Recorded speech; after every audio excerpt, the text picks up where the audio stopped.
What's up guys, this is Poy and welcome back sa channel. So for today's video, check natin itong Royal Kludge G68 65% mechanical keyboard. Marami tayong features na magugustuhan dito kaya pag-uusapan natin yan sa video na to.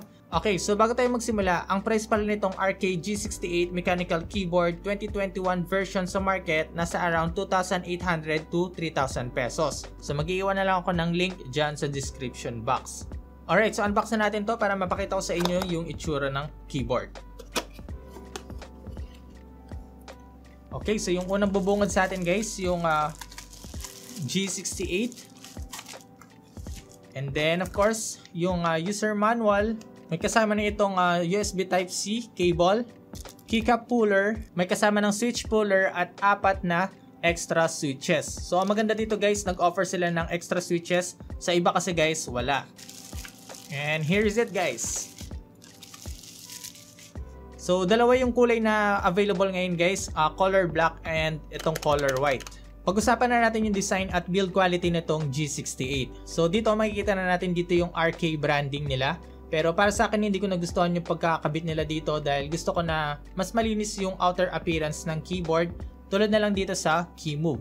So, yung ginawa nila, nilagay nila dito sa likod at wala siyang branding dito sa outer appearance. So, kanya-kanya naman tayo ng preference, no? So, chill lang kayo. Huwag kayong ano dyan.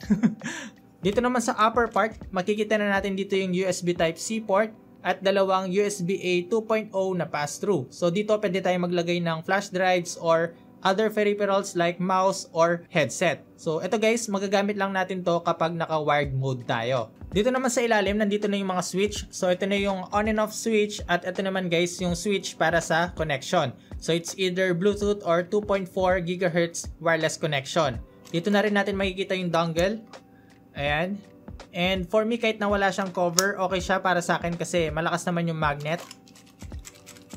Ayan, makapit naman. Tapos meron itong 4 na rubber pads. Yun nga lang wala siyang flip up fit. So meaning guys, hindi adjustable yung height nitong keyboard na to. Pero anyway, okay naman siya. Komportable naman ako kapag nagta-type. Gawa naman sa hard plastic yung case nitong G68. And then wala rin naman siya masyadong keyboard flex. So para sa akin guys, matibay yung pagkakagawa. Isa sa mga nagustuhan ko din dito yung detachable na outer case nito. Ayan, so una sa lahat, kaya ko siya nagustuhan dahil mas madali lang natin siya ma-modify. So kung gusto natin siyang pinturahan ng ibang kulay, mas madali lang. Tatanggalin lang natin to. Pangalawa naman guys, yung may gusto ng floating key design. Ayan, so yung nakalabas yung mga switches. Pero para sa akin guys, ayoko to kasi prone siya sa alikabok tsaka dumi. Kaya mas okay pa din na nakakabit yung outer case. Yung keycaps naman nitong G68 ay double shot ABS plastic. Ayan.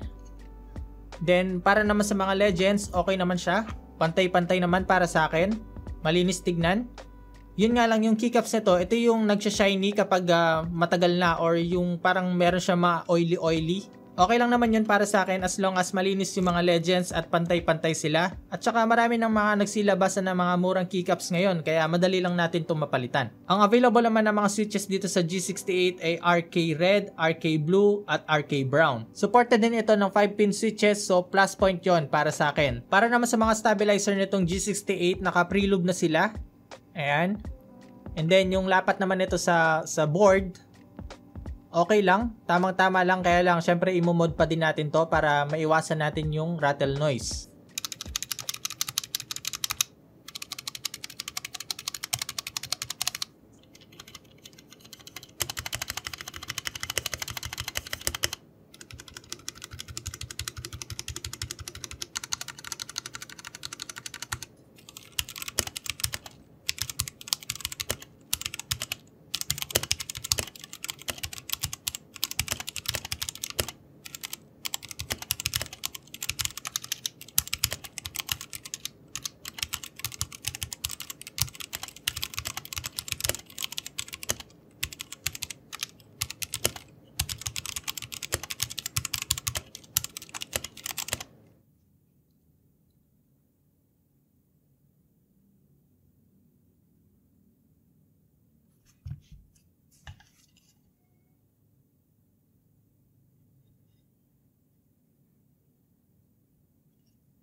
And that's it guys for today's video. So para sa akin sobrang sulit talaga nitong G68 sa mga nagsisimula mag-mechanical keyboard dyan.